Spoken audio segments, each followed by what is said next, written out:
গত দুদিন ধরে চোখের সামনে একটা ভিডিও বেশ ঘুরপাক খাচ্ছে। ভিডিওতে দেখলাম অপূর্ব তার ছেলের রুমে গিয়ে ঘুমন্ত ছেলেকে জড়িয়ে ধরলো, আর ছেলে তাকে জড়িয়ে ধরে খুব কান্নাকাটি করছিল। ছেলেটি সম্ভবত অনেকদিন পরে তার বাবাকে কাছে পেয়েছে।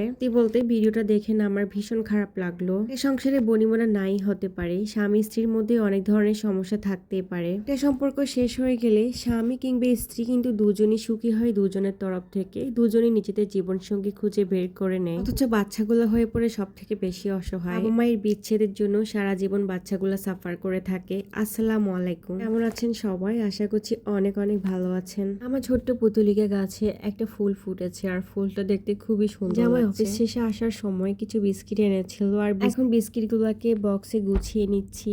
এই বিস্কিট গুলো একটু নোনতা টাইপসের, এই জন্য আমার খেতে ভালো লাগে। মিষ্টি টাইপসের বিস্কিট খেতে পছন্দ করি না অত বেশি। এই বিস্কিট গুলো একদম গরম গরম ছিল। গরম গরম বিস্কিট খেতে তো খুবই মজা লাগে, যদিও আমার মেয়ে খেতে পছন্দ করে না নোনতা টাইপসের বিস্কিট। এই জন্য কি বলছি, বাবা মায়ের সন্তানেরা যে কতটা সাফার করে নিজেদের সুখের জন্য সন্তানদেরকে এভাবে কষ্ট দেওয়ার কোনো যুক্তি হতে পারে না। আমার কাছে তো পৃথিবীর শ্রেষ্ঠ সম্পদ মনে হয় আমার সন্তানেরা, যাদের দুটো চোখের দিকে তাকালে আমি যেন আমার পুরো দুনিয়াটা ভুলে যাই। ওরা যেন আমার জীবন, ওরা যেন আমার মরণ। ওদেরকে নিয়ে আমার সারাটা দিন কাটে। প্রতিটা মানুষের জীবনে কিছু না কিছু সমস্যা থাকে, সমস্যা ছাড়া না কোনো মানুষই নেই পৃথিবীতে। সমস্যার সমাধানের একমাত্র পথ যদি আপনার সন্তানকে সাফার করতে হয়, আপনার সন্তানকে কষ্ট দিতে হয়, তাহলে এমন সমাধানের কি দরকার? অনেকেই বলবে সন্তানরা বড় হয়ে যাবে, ওদের নিজের একটা পৃথিবী হবে, তখন মা বাবাকে কতটুকু দেখবে, কতটুকু খেয়াল রাখবে। বড় হতে হতে ওরা ওদের জীবনে ব্যস্ত হয়ে যাবে। এটা সত্য যে সন্তানরা বড় হলে ওরা আমাদের থেকে একটু হলেও দূরে সরে যায়, যত ভালো সন্তানই হোক না কেন।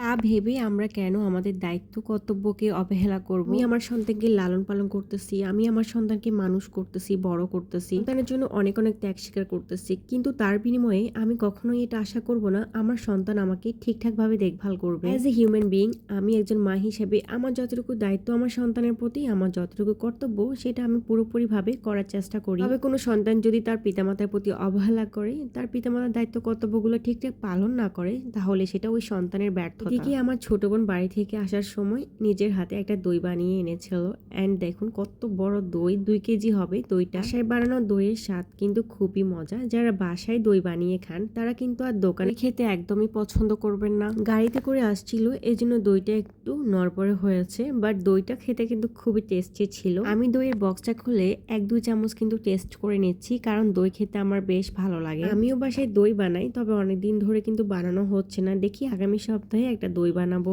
আর এই আঙ্গুল গজাগুলো আমার আম্মু ফেনী থেকে পাঠাইছে, এবং এগুলো আমার খালাতো বোন বানাইছে নিজের হাতে। ভাইরে ভাই, কাজিনের হাতে এই আঙ্গুলি গজা যদি কেউ একবার খেয়ে থাকেন, তাহলে কিন্তু মানে দোকান থেকে আর কোনোদিন এই আঙ্গুলি গজা কিনে খেতে হবে না।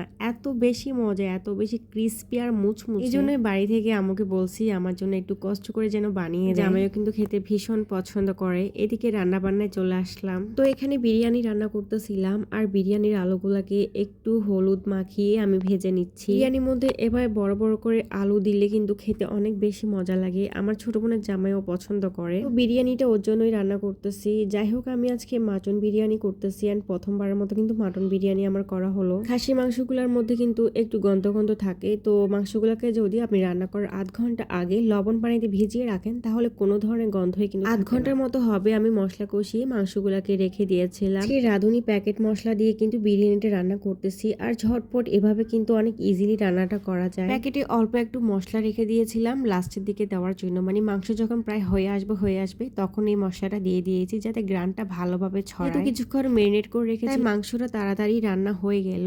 আর এখন আমি বিরিয়ানি রান্নায় চলে আসলাম। গরম তেলে পেঁয়াজ কুচি দিয়েছি, তেজপাতা, দারচিনি, এলাচ দিয়েছি। এরপর কিছুক্ষণ নেড়েছেড়ে কষিয়ে দেন আমি চালটা কিন্তু দিয়ে দিলাম। চালের পানিটা কিন্তু আমি ঝরিয়ে নিয়েছি, যাতে পোলাওটা ঝরঝরে হয়। সরি, পোলাও বলে ফেললাম, আমি তো বিরিয়ানি রান্না করতেছি। এবার চালটাকে আমি মুচমুচে করে ভেজে নিব, যতক্ষণ না একটা আওয়াজ হয় ততক্ষণ পর্যন্ত ভেজে নেব।